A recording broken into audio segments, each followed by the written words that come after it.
The numbers told the story. They always do. It's one of those idiots who believe in analytics. This is a numbers game with Gil Alexander on VSiN. Good Thursday morning. Tune is a numbers game at VSiN, the sports betting network, VSiN.com, Game Plus, iHeartRadio, YouTube TV. However you're taking us in, we appreciate it. 8 days away from Sirius XM. Let's go. Added to that list. Very excited. Channel 158. It's Gil Alexander. That is Kelly Bidlin on a Thursday. Good morning to you, sir. How are you? First of all. Good morning. I was about to gloss over the niceties. I want to know how you're doing, genuinely. Just confirming some things with our guests, because, Oh. I'm a horrible producer. That's why. Aaron shots yesterday. Fallica didn't really, wasn't very specific with, I guess, for today. I don't know if you know this about Kelly. The producing stuff, whatever. Shots was funny yesterday. Yeah, we messed that up at times. It's Thursday. That means Unscripted with the Crackman Bill Krackenberger, hour number 2. Always looking forward to that. That need not be produced. He just shows up and we flow. That's right. That's what we do. I'm very excited because Chris Fallica, will be here to talk college football with us. Yes, for one segment. For one segment. Okay, well, that's what it was supposed to be. That's what he was confirming. Yeah, that's what it was supposed to be. And then. Hold on. First part of the Zack and Crack show is Zack Cohen, VSiN senior editor, talking tennis, talking NBA with us, talking college football, because a special numbers game investigation reveals that the college football semifinals begins tonight. So that's happening. Penn State, Notre Dame. And then what you were about to say, which is what you and I are most pumped about. Ladies and gentlemen, the first ever numbers game NFL award show. And by show, I mean 10 to 12 minutes of polling. We have polled. Kelly has done this himself. Mm-hmm. You have polled our regular guests. Yep. 10 different guests? 8 different guests? How many is it? Let me pull up the exact number. He didn't count. No, hold on. It's Gil. That's me. That's him. Yeah. It's Kelly. That's me. That's you. Steve Fezzik, Chris Fallica, Drew Dinsick, Will Hill, Jason Weingarten, JVT, Zack Cohen. That's 9 total. 9 total votes. And what we're trying to determine, everybody submits their ballots of who they would vote for each of the NFL awards, which, by the way, the ballots were submitted deadline yesterday. Mm-hmm. Yesterday was the ballot for deadline for awards. Monday was the deadline for the AP All-Pro team. Aaron Schatz informs us all. So we're just going to see if this ends up being a reflection of what ends up happening. And my personal goal, is to make Kelly angry. That's all I really care. Don't worry, Gil. I don't think you're the only one. As people sent them in, I didn't look at them immediately very thoroughly. As I was gathering this all together for graphics, though, I'm like, oh, there's like Jason Weingarten's is the most Jason Weingarten card you could possibly think of. And, there's a couple others that I think are just trolling me with a couple of these. And let me just be clear. Mine are exactly who I would vote for. It's not to make you angry. I'm hoping that the consensus makes you angry is what I'm saying. Yeah. And then Drew did it by the letter. He submitted 5 places for each of them, right? I feel so bad. Yeah, look at this. He literally put 5 for every single award. He took it seriously. It's like, Drew, I just need the winner, man. There's a few things here I want to get before we get to our cavalcade of guests, because we're not going to be able to talk that much. One, they just put out quarter markets for the Australian Open. I have not had a chance. Literally just put them out at MGM 2 minutes before the show, or at least 5 minutes. I wasn't able to see them. So I don't have specific comments on quarters yet this morning.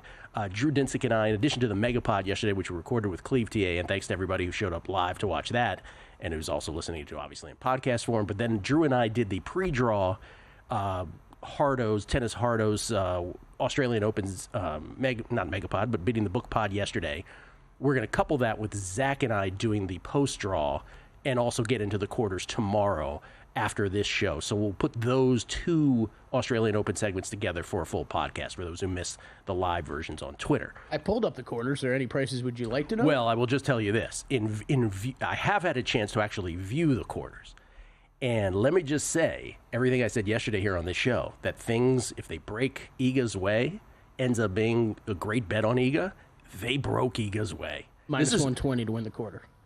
Yeah, that's reflective of what it is. She has been in a stretch here where, being the world number 1, where she has always gotten the worst of it in these slams with the draws, like comically so, where it's like, oh, great, she's playing Ostapenko in the quarters if she gets that far again, that kind of thing. She got the best of it. So, what do I mean by that? Sabalenka and Dreva.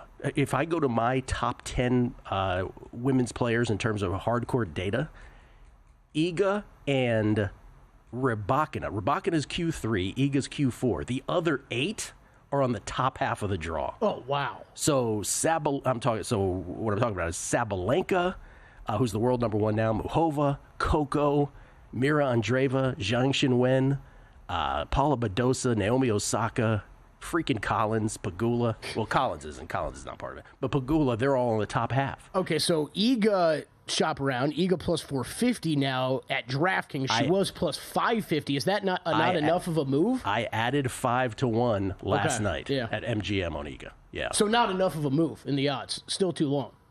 I think so. I think so. Yeah. Now, it's tennis. You have one bad match, it's over. But she couldn't have gotten a better draw. That's for sure. And then my other girls, Muchova and Andreeva, as I just mentioned, both end up on the top half of the draw.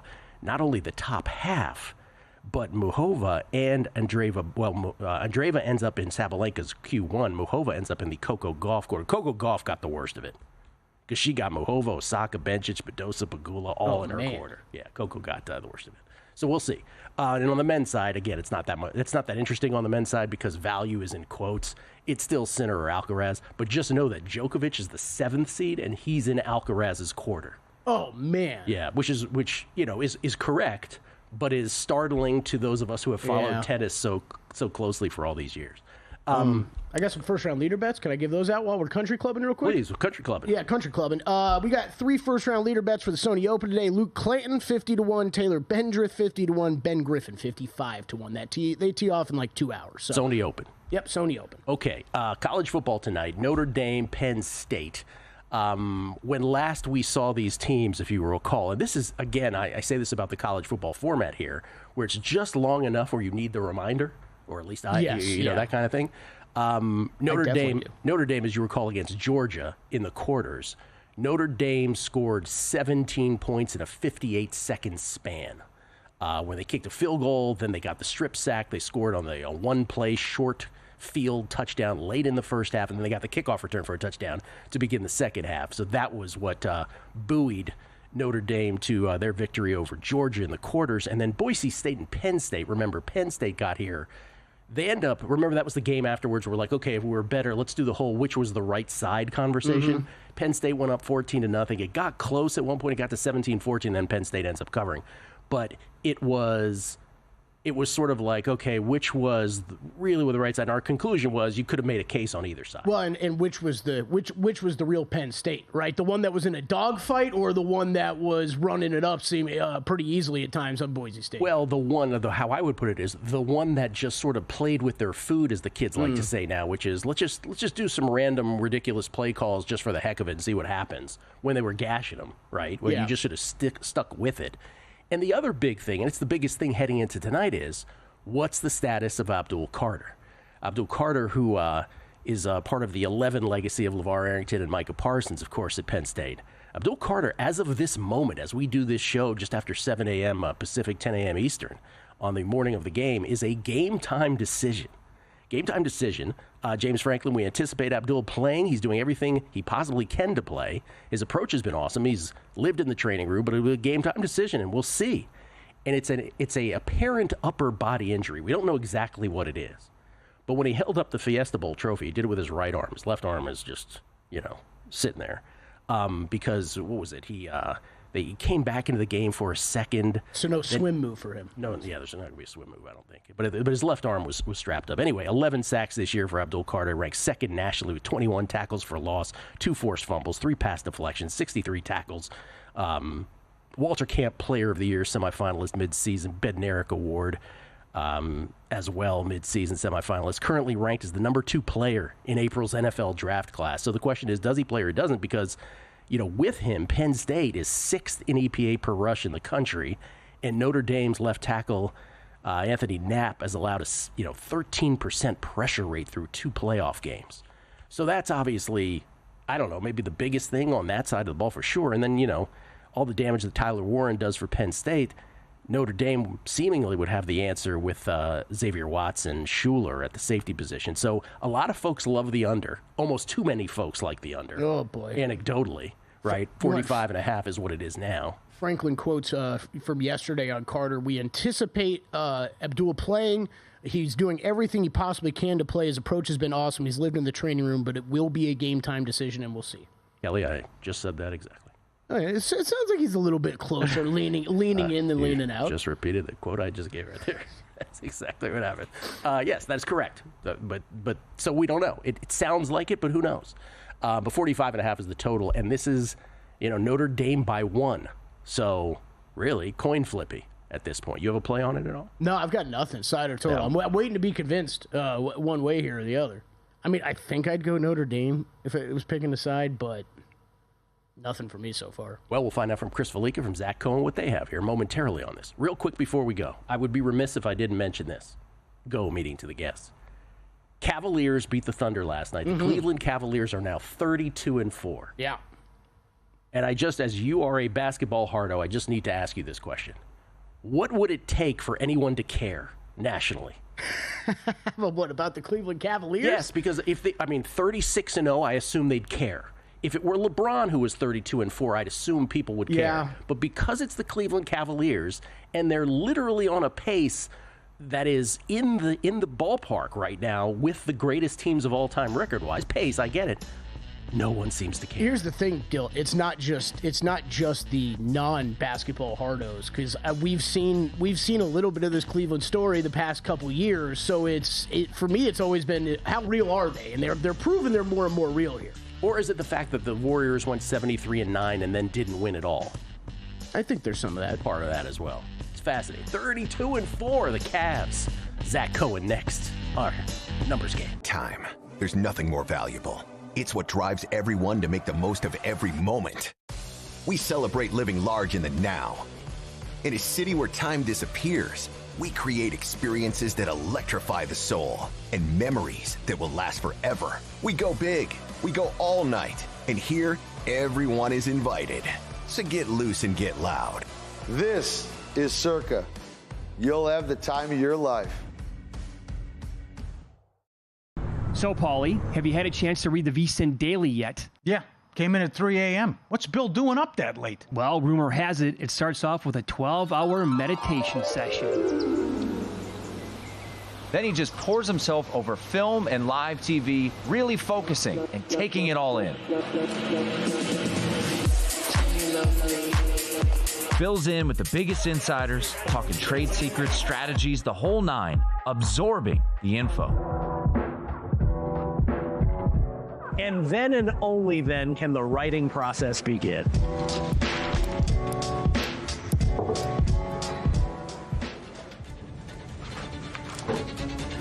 In Las Vegas, Bill's late night becomes your early morning. Wake up to the very latest betting insights in your inbox with the VSiN Daily. Sign up for free at vsin.com/newsletter.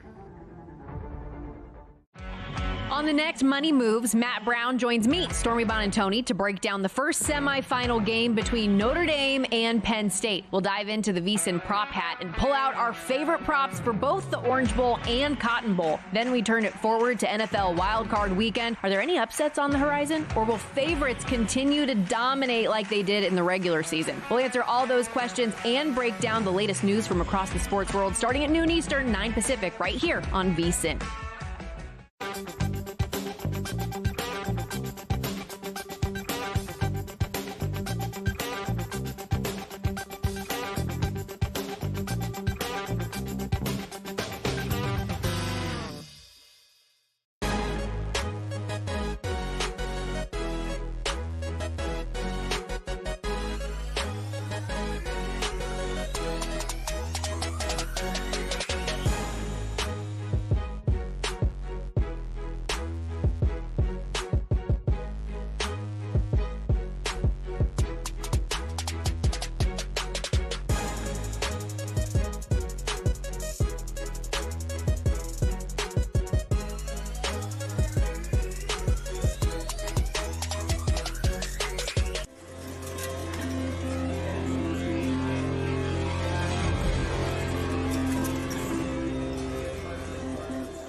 numbers game on VSiN, the sports betting network. Ready to take your tailgate to the next level? You got to try Sewell's Barbecue. Look at that. Born from a backyard cookout in a mason jar of unforgettable flavor, Sewell's has become a southern favorite, delighting taste buds from Georgia to the Carolinas. From smoky ribs and mouth-watering wings to the perfect backyard burger, Sewell's turns every bite into a flavor-packed experience. Order now at SewellsBarbecueSauce.com. That's SEWELLS BBQSauce.com. Flavor this good is just a click away. It's Gil Alexander. It's Kelly Bidlin. Kelly spent the break in shame. Yeah. It's repeating the quote from James Franklin. That's okay. We can do that should be a bit. Just repeat stuff I said. Just be my Flav for a little bit. I'm like, well, Gil's talking about Carter. Let me see if I can find anything updated. So great. It's really hard to Google and listen at the same time. I understand. We get tweets at Beatty the Book. Always appreciate the feedback. Mind the Gap, New Jersey, I believe it is. And Jay. He says, today's semifinal is a bet against James Franklin, not with Notre Dame. Your thoughts? This winner loses in final. See, I can get behind this. Yep. I need to be talked into a bet, so this is helping. Well, that's a good point. We'll get Zach and Fallica here in a moment. Maybe they'll talk you. Yep. James Sott, question on the Aussie Open draw. How do they do it? I kind of expected Iga versus Kogo in semis 2 versus 3, but that isn't the case. Is it like a World Cup draw? You know what? I'll be honest with you. I always get this confused. I know Wimbledon is the most seeding consistent, right? They're the ones, or are they the most seeding consistent, or are they the one that does their own thing? I can never remember. I apologize for not being able to answer that on the spot. Because what? They go off of different rankings or something? No, it's just that every slam, not every slam, but Wimbledon is the outlier, and the others, there has to be some randomness. See, the thing with tennis is, if you just did it based on the seed, the national rankings, or the global rankings, pardon me, you would get the same matchups every single time, right? You get them a lot. Look, so-and-so's playing so-and-so in the first round because that person's won and that person's, 128 or 64 if they have a bye, whatever. So they have to have randomness to it. And so that's what makes it, and we're about to talk to Zach briefly about tennis, but there's a lot of great first-round matches that you're like, oh, man. So is it like is this like a model of some kind? Like it's weighted like 80% off your seedings and then we throw in a little bit of like 20% of randomness? Like how's this? Now I'm fascinated. I just said I wasn't sure about this one. 3Jack H3131. Does the move to Sirius XM mean podcast language can be used during the show? Oh, great question. 78 days until MLB opening day. That'll be the first question I ask people. Can I go back to Megapod language? I'm going to go with no, because we're still on other radio stations. That's true. That's a good point. Shooter McGamlin, appreciate the shout-out on the show in the Megapod yesterday. I will continue to update the Dumbo tracker next season. I think Raheem Morris will open as the short shot to win. Yes, thank you, Shooter McGamlin, otherwise known as Brent Hurley 7, who kept track of all of our Dumbo of the Week nominations throughout the football season and let us know yesterday that Antonio Pierce was the nominee winner, doubling up everybody else with 6 nominations this past year. Las Vegas 514, make sure the accounting firm of PricewaterhouseCoopers has a role in tallying these votes. No shenanigans. LOL, talking about our awards votes coming up.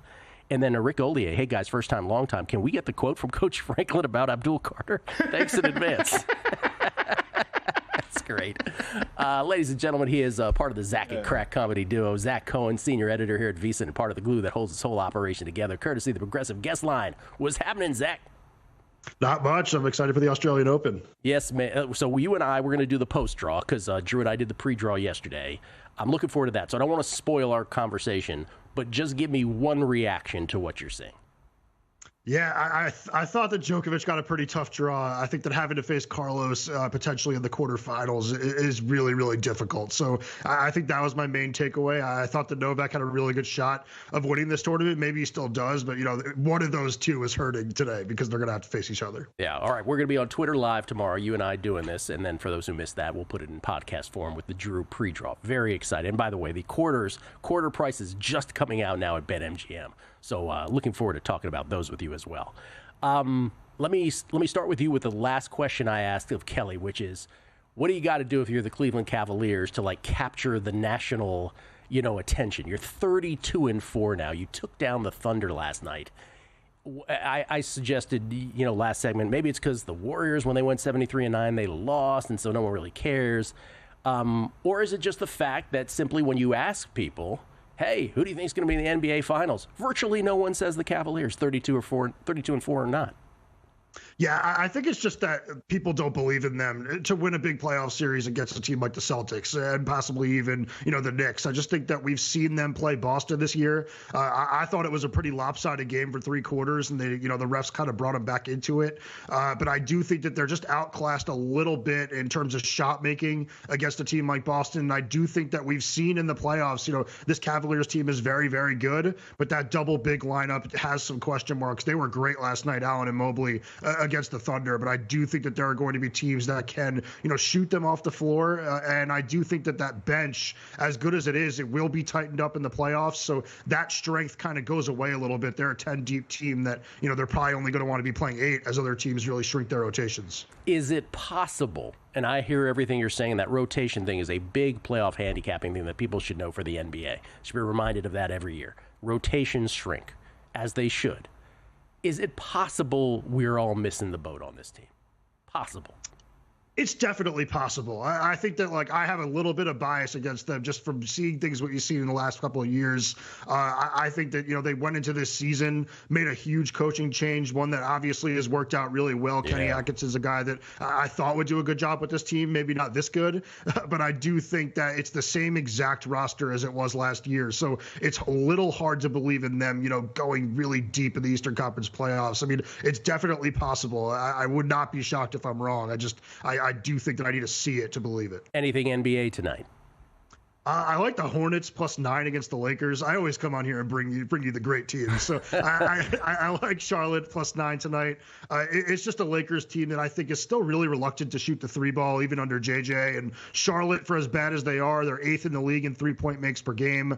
They can really shoot the ball. They've covered in 4 of their last 5 games. I think that there's a chance that the difference, in the 3-point math just makes this a little bit of a closer game than you'd expect. And I do think, not that this really, you want to add this to handicapping angles, but there is a lot going on in LA. You wonder if Los Angeles will be, focused right now. We saw the Clippers get absolutely blown out last night. Yeah. We may have an NFL wild card weekend game that gets moved. We may on Monday night to Arizona, perhaps. We'll see if the situation lingers, the awful situation in California. By the way, Zach, I love that you come on this show every week. You're like, you people will watch the Charlotte Hornets. It's the last thing I do. Yeah, it's terrible. Yeah. I mean, I did lean that way as well tonight, Zach. I didn't play it yet, but are they really going to play this game? Like, the Kings just canceled a game in L.A. last night. They're supposed to be in L.A. tonight? I can't imagine. I really do. I really can't imagine that Me they too. are. I'm surprised they haven't canceled this already. College football tonight, semifinal, Notre Dame, Penn State, or you could bleed into tomorrow night. What do you like best? So I have a future on Notre Dame to win the playoff at 9-1, so I'm not going to touch it. But I do think that I like Notre Dame if you are going with this game. I think that it's a really played out thing by now, but I do think that Freeman's the more trustworthy coach in this game. I actually was saying last night on primetime, I think he might be the most trustworthy of the 4 coaches in the entire college football playoff, which is crazy considering just how unproven he is. And, the other guys have been around, but I just don't trust Penn State when it all is said and done. And I do think that Drew Aller, for as good as he looks and potentially being the number 1 pick in the NFL draft either this year or next year if you were to choose to come out, I just think that this is a Notre Dame secondary that can be trusted. It's number 1 in dropback EPA per play allowed, and I also just like the way that Riley Leonard ran the football against Georgia last week. I think that doing that against that really good defensive line says that he could probably do it again. So even if Jeremiah Love is banged up, I think they're going to be able to score enough points to win this game. Did you take a side in Ohio State, Texas tomorrow?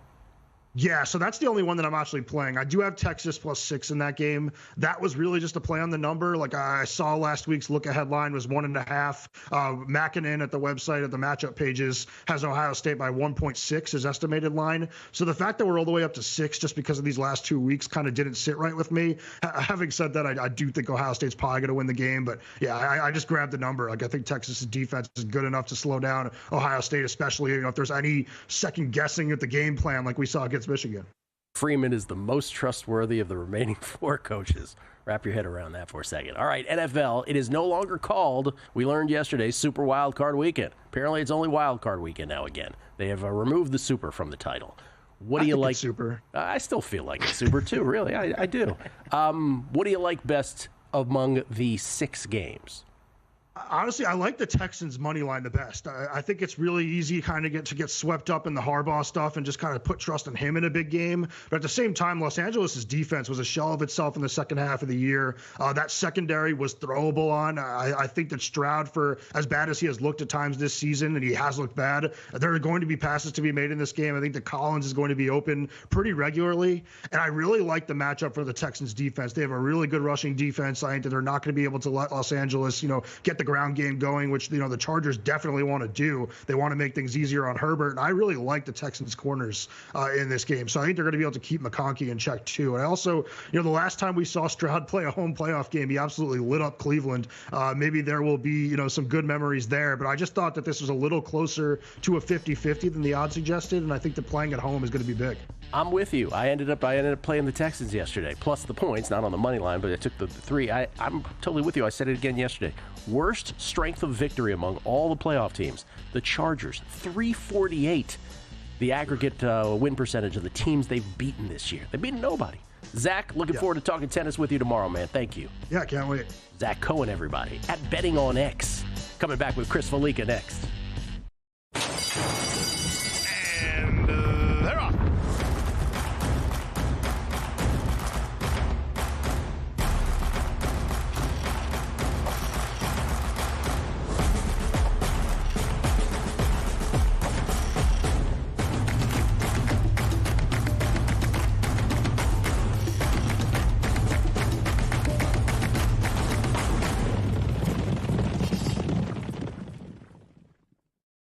Sports betting game with VSiN's exclusive betting splits.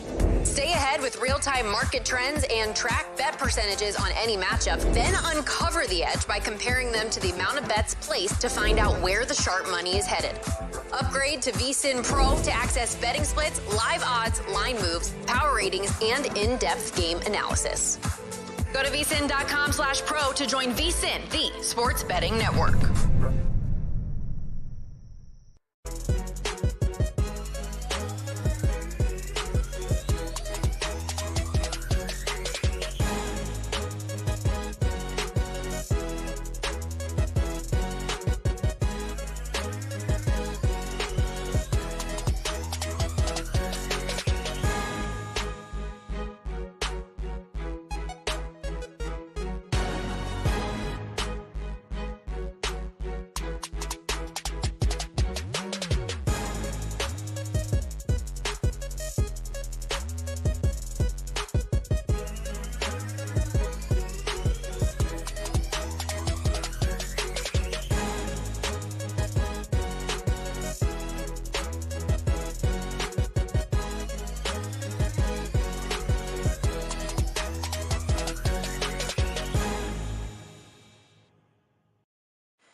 This is VSiN, the sports betting network.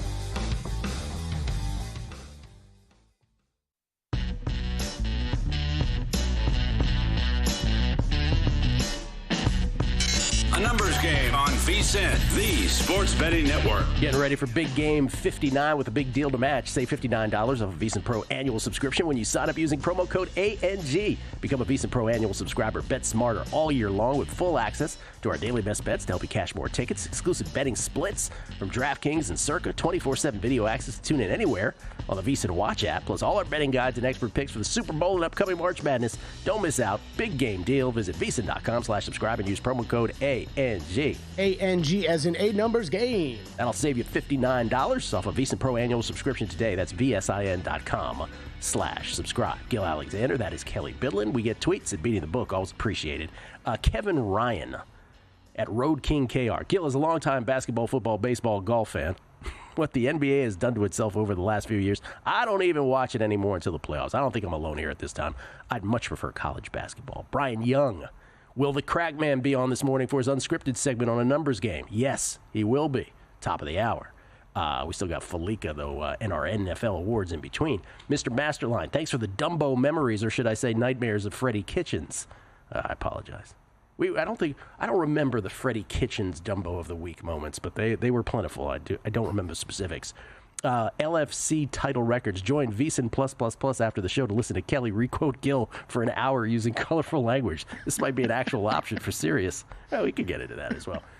We have spoken maybe, and I think we counted one time, maybe 11 different sports that Chris Fallica has come on this show and had bets on. He joins us now courtesy of the Progressive Guest Line at Chris Fallica, Fallica on Twitter. He is known as the Bear over there at Fox Sports. How you doing, man?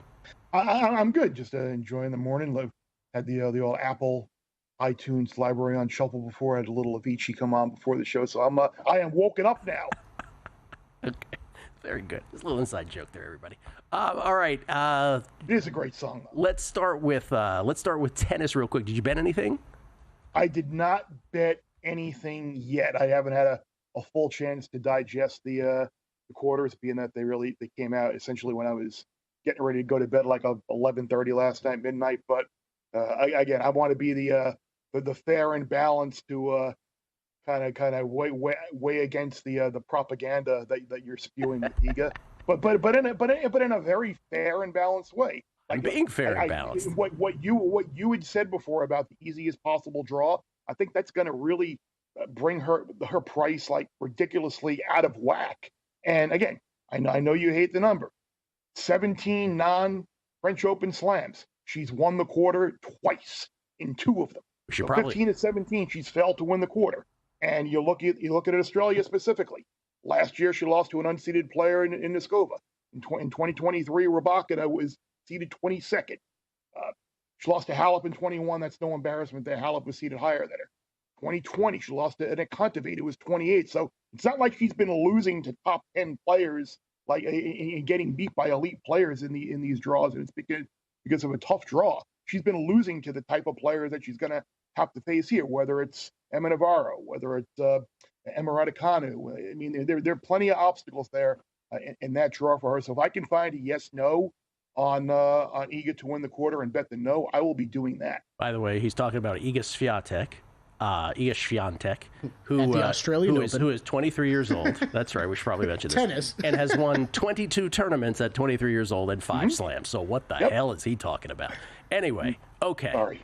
It's like that day Ben Wilson filled in and dared to take Sabalenka over Iga in a match. Oh, my God. What the hell are you guys talking about? Sabalenka Coco semifinal will be ridiculous. You are 100%. The Coco's path is incredibly difficult. If she wins, she will have earned. She got screwed for sure. J-Rod, I'm sicking J-Rod on you, by the way, on Twitter. It's going to be he already chimed in. Don't worry.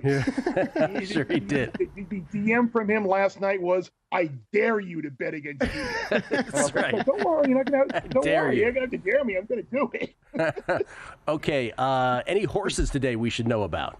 I'll throw that out there. No. I've not examined Gulfstream today. Okay. I had a brutal beat on Sunday, by the way, when those NFL games were going on. Hadn't played a lot of horses lately, but I did hop in hop at a Pig 5 Gulfstream and had a tough game. Will the wife now the football? Yeah. Was it? Will the wife live stream you watching one of your bets again? She hasn't done that in a while. It's very entertaining.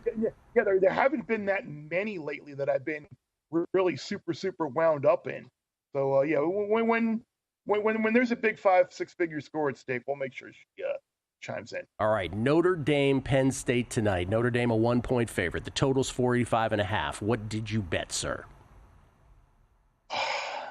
I bet 2 props, and I hate myself for it because I know people kind of got a little upset, like I really didn't have a strong opinion on the game, but like the play I would have made would have been under in this game, but it's hard for me to give out under 44.5 or whatever when the total was 48.5 or somewhere around there. So like so much of the value has been gone. So I actually resorted to a couple of props. I played Nick Singleton over 58.5 rushing yards. This is a guy who's had a 40-yard carry 4 times this year, including the Big Ten championship against Oregon, including the quarterfinal win against Boise. Last 3 games, 3 of the biggest games of the year, 2 playoff games and the Big Ten championship game. He's averaging 8 yards a carry. I wonder now with the injuries up front for Notre Dame, facing a physical Georgia front last game, maybe this is where it kind of shows its the effects of that. And again, Singleton had a little bit of a lull during the middle of the year, injuries and whatever. And I think Penn State, their offense now and him especially are better off for it now. His legs are probably fresher. So I played Nick Singleton over 58.5 rush yards, and I played Notre Dame's first possession to end in a punt. And again, it's always a little bit of a risk. You never know where they're going to take over. But again, you look at Notre Dame's 2 touchdown drives against Georgia. One wasn't a drive because one was a kickoff return, and the other one was a 13-yard play after a play that Georgia probably shouldn't even have run. Now they kick some field goals as well, a 98-yard run against Indiana. So they haven't really been able to drive the ball the length of the field for touchdowns. So Notre Dame's first possession to end in a punt. What did you have to lay on that? 105, actually. Oh, okay. Yeah, it wasn't bad at all. 105, and then Singleton was 114. Okay. Before we get to Texas Ohio State, because it came up with Zach, he says Marcus Freeman is the most trustworthy of the remaining coaches. How about you? Freeman, Franklin, Day, Sark. Who's the most trustworthy? It's an interesting comment because that's something that we were kicking around on the pod, at least in terms of this matchup, that we kind of feel, and I think Jeff and our guys kind of felt the same way. Like Freeman, at least in Penn State, probably does, or Notre Dame, they probably do have the coaching advantage in this game. You look at James Franklin at Penn State. The last 18 times they've been an underdog, and I know they haven't been ranked in all of them, and they face some ranked teams and some good teams. But 18 times as an underdog, they've lost outright 16 of them. They pulled 2 upsets, winning at Wisconsin. These are typically the kind of games that they don't win, and a lot of times you see better coaches find a way to win games that maybe they're not supposed to in a short little underdog line, getting a point here. They are a dog. I will say this: someone that I talked to on one of the playoff teams who was scouting all the teams did think that on film when he was watching both of these teams that Notre Dame was a better team than Penn State. So take that for what it's worth. I'm not going to have a bet on the side of the total. Maybe I'll jump in on something during the game if I notice something. And remember when they lost to Northern Illinois, Notre Dame, and there were so many people who were like, well, they can't make the playoff. Please. Yep. We were all like, I was counting my under 10.5 wins bet. I was like, okay, sure, they'll lose one more time. Wasn't expecting this one. Okay, let's go to Texas, Ohio State. Did you make a bet there? Well, I bet Ohio State at the open minus 4.5. So again, I can't say bet 6 here. I kind of think it's going to be a more of a low-scoring game. I think Texas's defense is going to come to play, and I think they're going to limit a lot of those big plays that Ohio State has had. This is a better secondary than what they faced against either Tennessee or Oregon. So I bet Ohio State at the open minus 4.5. Didn't really get any deeper than that because I got so many Ohio State futures tied up. But I look at the under tonight, and I did play Will Howard over 10.5 rush yards. Again, I'm not usually a big prop guy, but with so many of these markets just battered to death, the number's gone by the time I recorded the podcast. I need to find something. But we haven't seen Will Howard really run a ton late in the season, and I wonder if this is going to be a little bit of a wrinkle that maybe Chip throws in tomorrow night, just to kind of maybe keep Texas's secondary, bring them maybe a little closer to the line. Maybe he gets a big scramble on a play where he's looking to avoid a pass rush. So, sack yardage is deducted as rushing yards. So there's a little bit of a risk, but 10.5 seems pretty low for Will Howard, who in the past has been a very, very dominant runner. And real quick, what'd you bet wild card weekend? I am going oppo the public sentiment here, and I know you're probably not going to like this. Only thing I bet right now were the Vikings. I got the Vikings at a pick, and I think they're -1 now. It's bouncing back and forth. Like that game last week, I think there's been a little bit over and overreaction. They had so many plays inside the 10 and couldn't score. That game was on Sam Darnold for not finding open wide receivers. That could have been a very, very different outcome. And I think the Vikings' hate right now is at an all-time high and probably not really deserved. Well, I think both things are true because I made the case for the Vikings also. I said it was not the blowout. The scoreboard did not reflect the actual game. Chris, thank you. Enjoy. Appreciate it. Chris Fallica, everybody. Our NFL awards next. Got a good thing coming. Just wait and see. It's a good.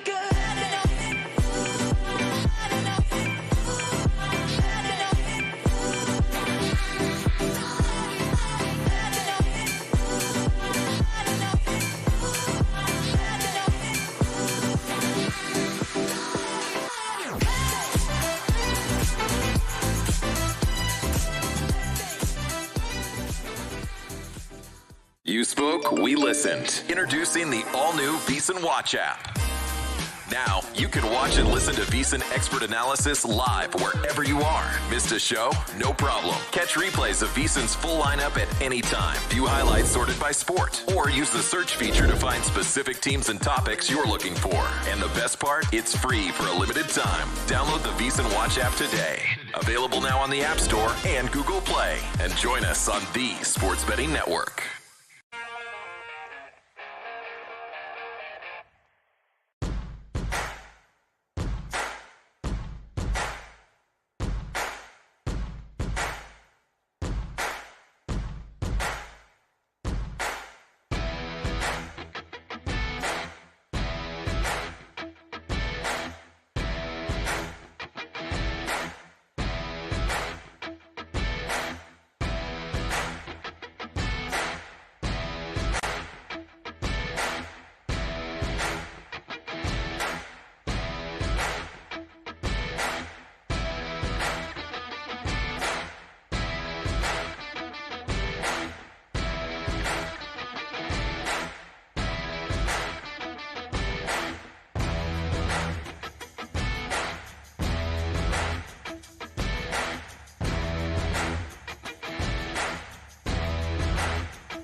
numbers game on VSiN, the sports betting network. You're in luck. Circa Las Vegas owner Derek Stevens offering you 15% off at 3 incredible properties: Circa Las Vegas, the D, and Golden Gate. Whether you're lounging by Circa's stunning rooftop pool or enjoying all the excitement Vegas has to offer, you'll save big with promo code VSiN15. Remember that, VSiN15. Book your 2025 stay now at circalasvegas.com. That's circalasvegas.com, and use VSiN15 to get 15% off. Your Vegas adventure starts here. It's Gil Alexander. We get tweets at Beating the Book. Always appreciate the feedback from everybody. James Sott. Obviously, I'm a Clevelander here, and I was like everyone else thinking the Cavs have to prove it to me based on the last 2 years. But watching them, the key to me is the evolution of Mobley. Absolutely. Talking about Evan Mobley, says that he can shoot the three and is far more aggressive now. Mm-hmm. Yeah, absolutely. He's shooting over 5 threes a game. His the evolution is he's an interesting most improved player candidate, Gil, because he's probably right there at the top, but the counting stats that I believe in lend to the whoever wins that award so much. I don't know if they're going to be enough to get him over the hump at the end of the day, but man, he's been great. Jared Allen's awesome, and we still got to remember both of them are so young. It is hard. What Zach said is the same team. Yeah, it's pretty much the same team, but you got a couple of young guys there with a lot of talent that are just getting better. Am I doing the math correct in my head that they're on pace for 72-9 with 1 game left in the season? Sure, sounds right to me. Yeah, which would be which would be a half game behind the record 73-9. Maybe my math is wrong, by the way. Zach, I like when there's sidebar conversations based on what we talked about on air. Zack Cohen, who was on with us, responds to James Stott by saying, "Mobley is tremendous. I just deep down believe they're going to be the best version of themselves if they move Allen for a big wing, plus slide Mobley up to full-time center." Problem is, I still believe that too. I still think that the long-term best interest of this team is probably to move Allen and get a more quality wing player. Country Club in here on the show, Mustache Icon says, "Hey, Kelly, I won my first bet on the TGL. Let's go the Bay. So I'd like to offer my services as analyst for TGL Long Shots Pod that I assume is in the works." Well, if you, I can almost guarantee, Gil, we will have some TGL bets on there the next time. It's just a scouting mission right now. It's because it's a very specific surface, right? It's a turf surface. Yeah. And you're like, whoever can pick this up, this is my opinion, but I'm like, some guys are going to pick this up quicker than others. And Ludwig already right away looked like he'd been playing on this thing like 1,000,000 times. Ludwig, how are we pronouncing his last name now? Ober. Begins with an A for our eyes, but it's just an O. Long O. Joel Hundelt. Will the Aussie Open preview be put on the Beating the Book platform? Yes. As soon as I record the post-draw pod portion with Zack Cohen tomorrow, we will put the Drew Dinsick pre, and the Zack Cohen post together on the Beating the Book feed. And then finally, Ryan Thompson. Hard to think of a worse spot for a team in wildcard weekend than the Vikings. Huge emotional win over Green Bay, then disappointing loss versus Detroit to go from potential 1-5 and now have to fly across the country to play the Rams. Which brings us to a segment that I am more excited about than maybe any I can remember in the last, I don't know, me too. Shut week up, Kelly. Two. Shut up about the Cavs. Let's get to the good stuff. We're calling it our NFL awards. Yeah. Wow. Just wow. That's all it is. It's not an open. There's just music for the background for this entire time. Yes, Gil. Coming up next. I love the voiceover person at the end. Yeah, there's not here, though. Oh, okay. All right, how do you want to do this? We're going through award. We're going award by award. Award by award. And you're going to see right on the screen what everybody voted for. 9 votes. Let's see if this ends up being a reflection of what actually ends up happening for the actual Associated Press Awards. MVP. Flash them up, everybody. What do we got? 5 Lamar, 4 Josh. Yeah. Me, Kelly, Drew Dinsick, Jason Weingartner, and Jonathan Von Tobel go with Lamar Jackson, while Steve Fezzik, Chris Fallica, Will Hill, and Zack Cohen go with Josh Allen. Will that be a reflection of the actual vote? If it is, Lamar Jackson clips Josh Allen and wins by a narrow margin. I'm going to include highlights with what everybody sent in for each of these. Please. The highlight was an apology note from Zack Cohen ahead of time for his Josh Allen submission because he knows you and I are both loaded up on Lamar tickets, so that was kind of funny. No apologies necessary. Vote your conscience. All right. Lamar, slight edge over Josh Allen at MVP. What's next? Offensive Player of the Year. Is this going to be unanimous on Saquon? It's not even close to unanimous. Wow. Okay, 6 for Saquon out of the 9, but Chris Fallica And Jason Weingarten. Both after their Josh Allen vote, felt so guilty voting for Josh Allen. Oh, no, wait a minute. That's not true. Fallica I'm just putting words in his mouth. Fallica went Josh Allen for MVP, right? He went Lamar Jackson for Offensive Player of the Year. Jason Weingarten, am I getting this correct? Yes, you are. Went Lamar Jackson for both. For both. Because Jason Weingarten, who was the first to submit his ballot, is like, I don't understand how any of that makes sense. How can you be the MVP on offense but not be the Offensive Player of the Year? It's a great ballot. Jason has the most Weingarten ballot you could ever think of. Absolutely love it. So 6 on Saquon, 2 on Lamar for different reasons. And JVT goes Jamar Chase, who I have brought up by saying he's going to win he won the Triple Crown. When Cooper Kupp did it, 4 years ago now? 3 years ago? We were like, this is the most amazing thing that's ever happened. Yeah. Jamar Chase does it. None of us say a word. It's like, yeah, Jamar Chase. Sure. It's wild. When I saw it, I also couldn't be angry at anybody putting Joe Burrow in this. Like, what do you the definition of an offensive player of the year? Like, his offense was great. This is pretty interesting, though. I wonder if this is a reflection. Next. Defensive Player of the Year. Okay, Defensive Player of the Year. This is fascinating. Okay, I can't even tell who wins at a glance. I think we have a tie. Yeah, we have a tie. 2 on Trey Hendrickson. That's me and Jason. 2 on Andrew Van Ginkel. That's Kelly and Chris Fallica. Let's go. And then the remaining 5 are all 1 vote each, right? Yep. Steve Fezzik goes Aiden Hutchinson. Is he aware that he hasn't played since the Eisenhower administration?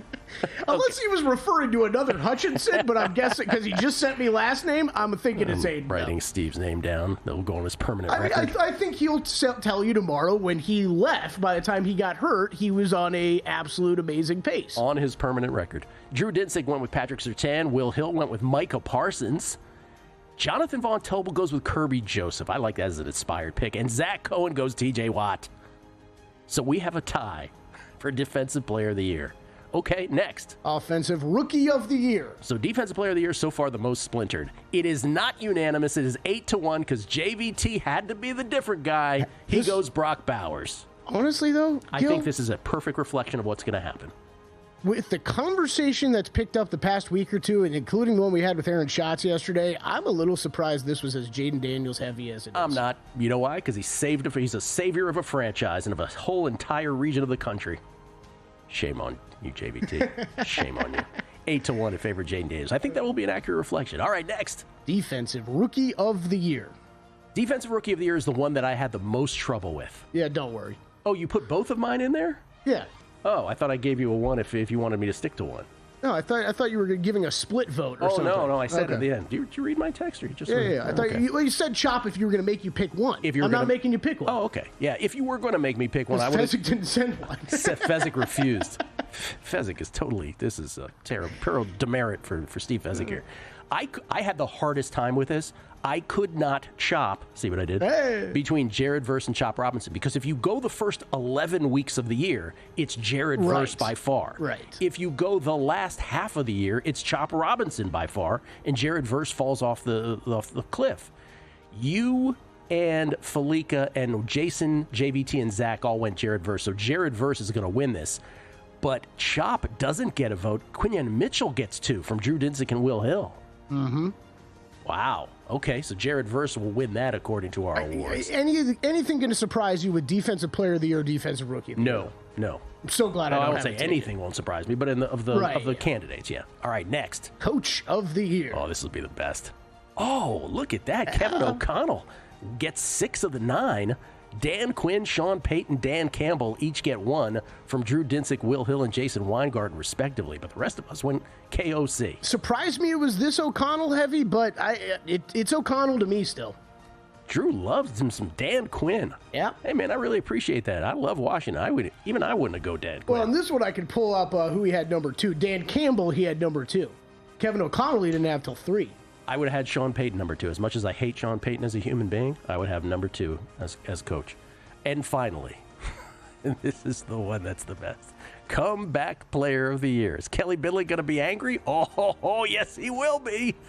Sam Darnold with 5 votes edges out Joe Burrow with 3, and Jason Weingarten, being the rock that he is, went with Damar Hamlin, which I respect. I like that Zack Cohen, just to anger you, went with Samuel Richard Darnold.